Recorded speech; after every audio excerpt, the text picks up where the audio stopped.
A continuación vamos a comenzar el tema 1 de la asignatura Termodinámica Técnica, donde vamos a hacer una introducción a la asignatura y un repaso de algunos conceptos y magnitudes fundamentales que, aunque la mayoría de ellos van a ser conocidos de asignaturas previas, aquí repasaremos estos conceptos y los definiremos de acuerdo a cómo nosotros vamos a utilizar estas magnitudes y propiedades a lo largo de la asignatura.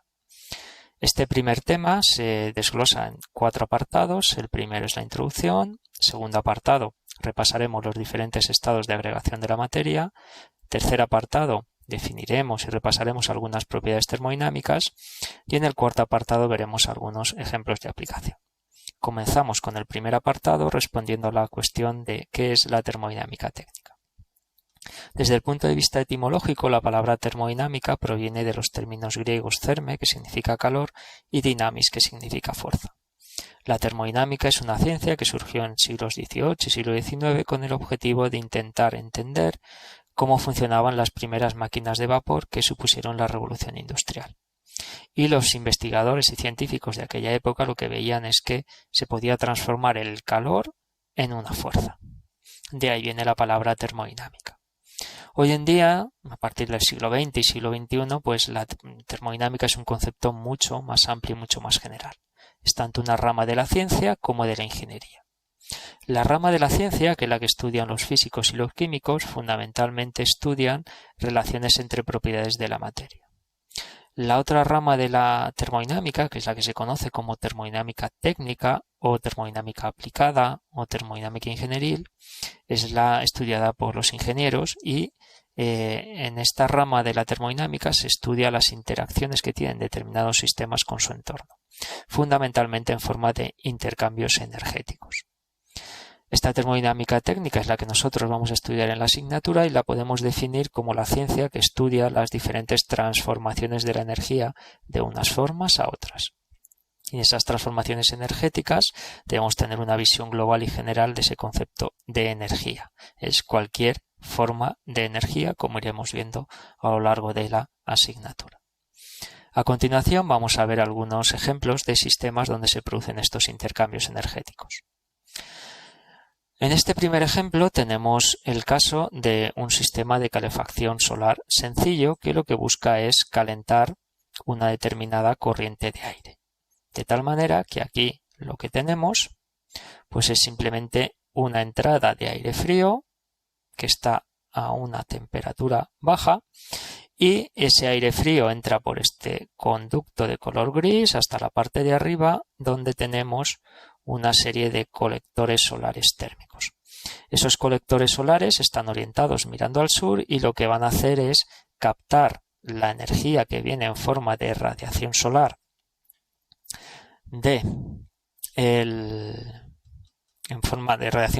para aumentar la temperatura de esa corriente de aire. Y a la salida, estaría aquí. Ahí tendremos la salida. Tengo una corriente a una temperatura mucho mayor. De tal manera que el aire caliente saldría por este colector de color azul y lo podríamos utilizar, por ejemplo, para climatizar una vivienda. Aquí estamos transformando la energía que viene en forma de radiación solar, la invertimos en aumentar la temperatura de una corriente de aire con el objetivo de climatizar una vivienda. Otro ejemplo de sistema termodinámico que estudiaremos a lo largo de la asignatura pues es el funcionamiento de un sencillo frigorífico doméstico o una máquina de aire acondicionado que tiene el mismo principio básico de funcionamiento. De esta manera, un frigorífico lo que hace es consumir un trabajo o potencia eléctrica, lo vamos a llamar W, con el punto arriba indica que es trabajo por unidad de tiempo, consume una potencia eléctrica con el objetivo de extraer calor de una zona de baja temperatura, que es el interior del frigorífico, y extraerlo hacia el exterior, que está a una temperatura mayor. Intuitivamente todos sabemos que el calor siempre va de las temperaturas altas hacia las temperaturas bajas. Si yo quiero invertir el flujo natural del calor, como estamos haciendo con un frigorífico, lo puedo hacer, pero a costa de consumir un trabajo que viene del entorno, con lo cual tiene un coste energético y obviamente también un coste económico.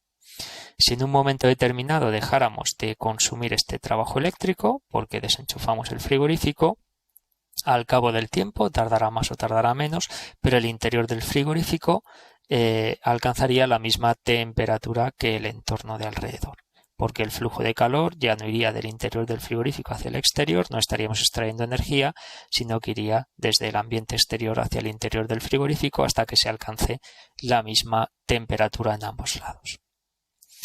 Otros ejemplos de sistemas termodinámicos son los motores.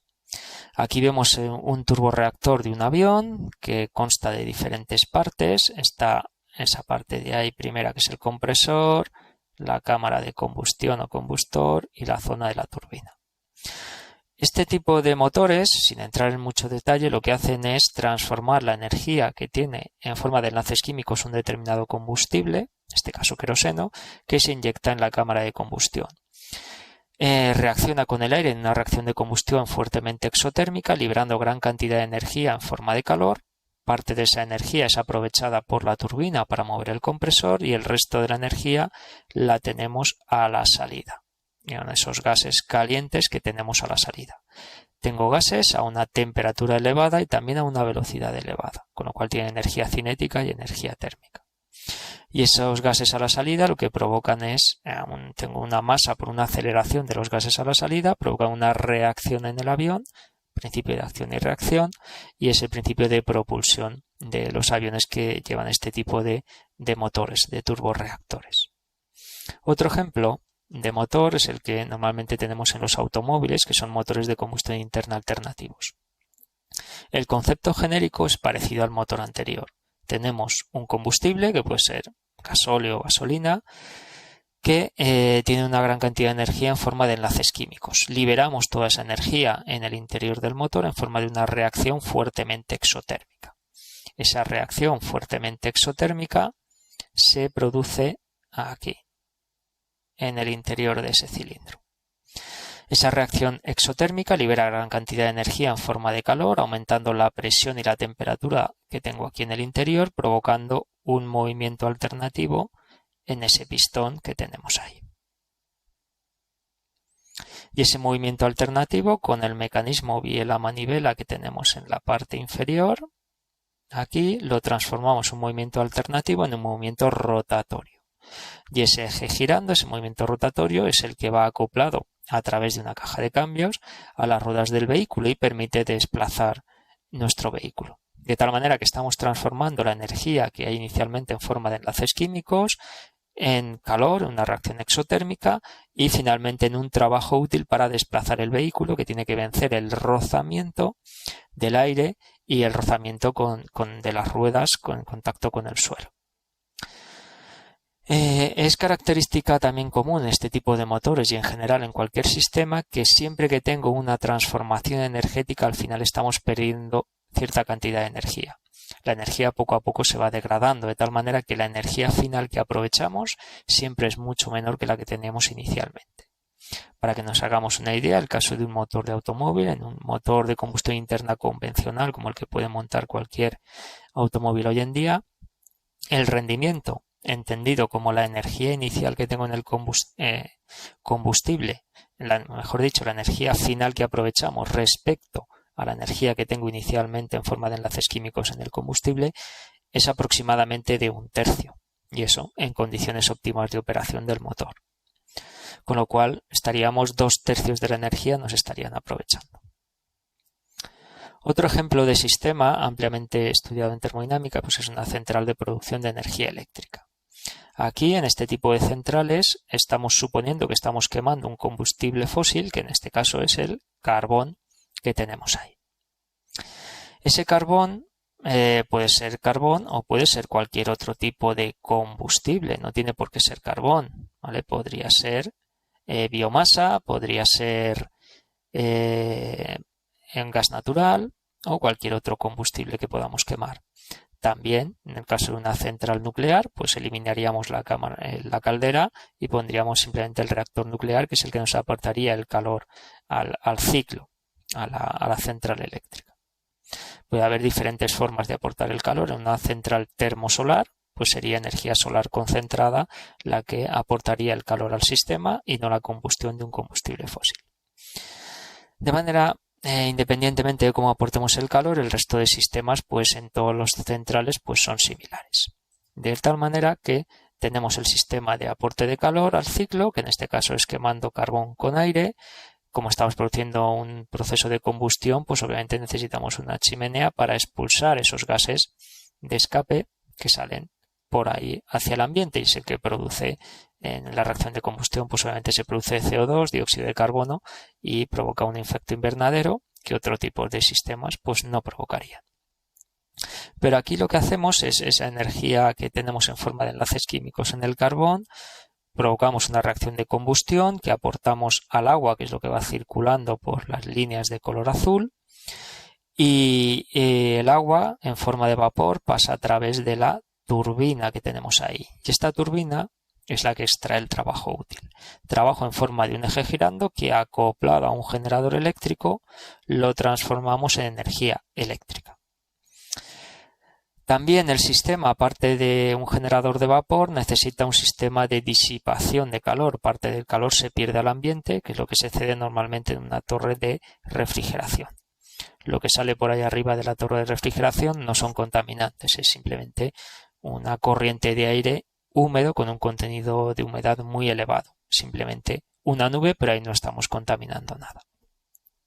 En resumen, aquí lo que estaríamos haciendo es transformar la energía que tenemos en forma de un combustible. Al quemarlo en una turbina lo transformamos en un trabajo mecánico de un eje girando, y con el generador eléctrico lo transformo ese trabajo mecánico en un trabajo eléctrico, energía eléctrica transportada. De nuevo, el rendimiento que podemos llegar a alcanzar típicamente en este tipo de centrales, con algunas mejoras, hay muchos tipos de centrales y se pueden, aquí aparece un esquema muy simplificado de lo que es una central real eléctrica, pero con algunas mejoras se pueden llegar a alcanzar rendimientos del orden del 30-40%. Con lo cual, más de la mitad de la energía que tenemos inicialmente no somos capaces de aprovecharla. Con lo cual, en todas las transformaciones energéticas, siempre, como veremos, estamos perdiendo la capacidad de poder extraer un trabajo útil y de aprovechar mejor esa energía. Esto fundamentalmente es lo que queremos estudiar con esta asignatura, termodinámica técnica.